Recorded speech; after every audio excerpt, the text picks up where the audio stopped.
Au nom du Père, et du Fils et du Saint-Esprit. Amen. L'évangile d'aujourd'hui se termine par un grave avertissement sur la nécessité de devenir comme un enfant pour entrer dans le royaume des cieux. Le royaume de Dieu appartient à ceux qui sont comme eux. Cependant, depuis la première lecture du livre de la Genèse, nous avons entendu une référence au mariage qui apparaît dans l'évangile avec la question posée par les pharisiens à laquelle le Christ répond en expliquant le dessein de Dieu depuis la création, à savoir que le lien contracté dans le mariage est indissoluble pour la durée de la vie terrestre. Dimanche dernier, nous avons entendu dans l'Évangile que nous devons couper les membres qui nous conduisent au péché plutôt que d'être jetés en enfer avec ces membres, c'est-à-dire couper toute occasion de péché. Et aujourd'hui, dans l'Évangile, le Christ clarifie un sujet très délicat pour ses auditeurs, à savoir l'indissolubilité du mariage.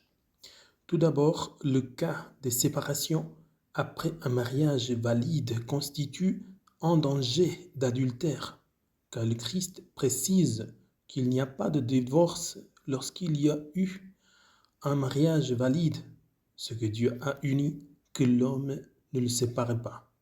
Après ces questions et réponses, les pharisiens, qui par malice ont posé ces questions au Christ pour le tenter et avoir des raisons de l'accuser afin de le mettre à mort, le cas des enfants présentés à Jésus pour sa bénédiction apparaît comme s'ils interrompaient cette discussion entre le Christ et les pharisiens.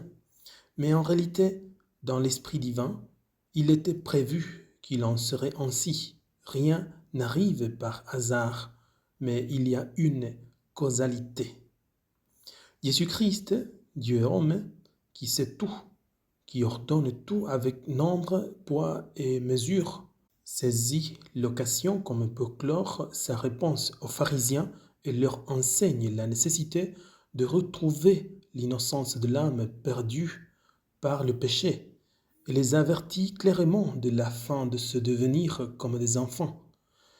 Vous ne pouvez pas entrer dans le royaume des cieux, c'est-à-dire que si vous n'avez pas l'innocence et la pureté d'esprit d'un enfant, vous ne pouvez pas entrer dans le royaume des cieux. Il exhorte ses auditeurs à accomplir la loi divine, telle qu'elle a été promulguée par l'Esprit divin, la loi écrite sur le cœur de l'homme et les commandements divins donnés à Moïse sur les tables de pierre.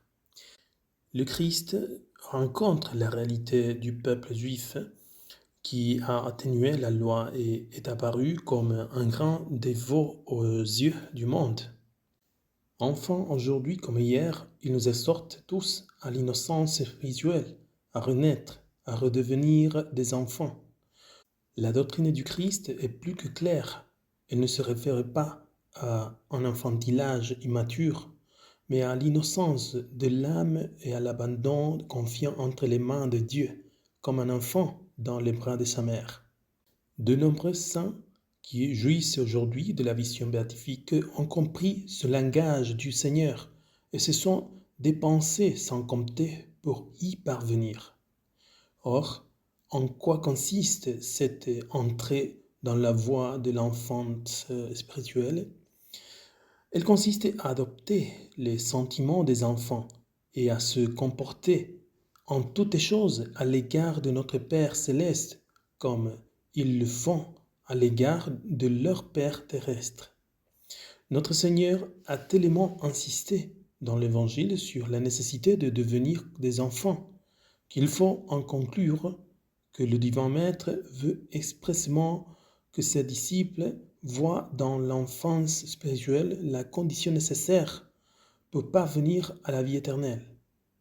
Mais c'est là que réside le secret. Rappelez-vous les paroles du Seigneur en une autre occasion. La porte est étroite et le chemin est difficile qui mène à la vie, et rares sont ceux qui le trouvent. En réalité, l'esprit d'enfance implique un sacrifice très coûteux pour l'orgueil humain, car il consiste en un renoncement total à soi-même. Il exclut, dit Benoît XV, le sentiment autant de soi, la présomption d'attendre par des moyens humains une fin surnaturelle et l'inconstance trompeuse de se suffire à soi-même à l'heure du danger et de la tentation.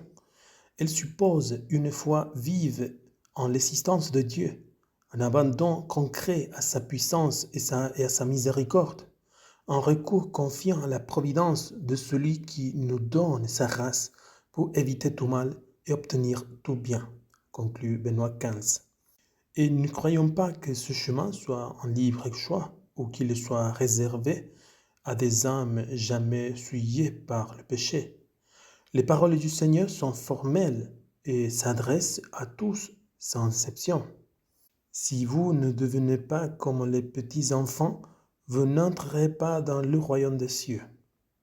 Ces paroles impliquent donc l'obligation de travailler à la conquête des dons de l'enfance et de revenir à la pratique des vertus propres à l'enfance spirituelle. Confiance filiale et abandon sans réserve entre les mains du Père céleste. Chers frères et sœurs, le défi est grand et difficile, mais la couronne incorruptible nous attend à la fin de la course si nous atteignons la ligne d'arrivée en ayant concouru selon les règles, comme nous le rappelle saint Paul. Que notre Mère céleste nous donne le courage de travailler avec crainte et tremblement à notre sanctification, en même temps qu'avec la pleine confiance d'un enfant dans les bras de sa mère. Au nom du Père et du Fils et du Saint-Esprit. Amen.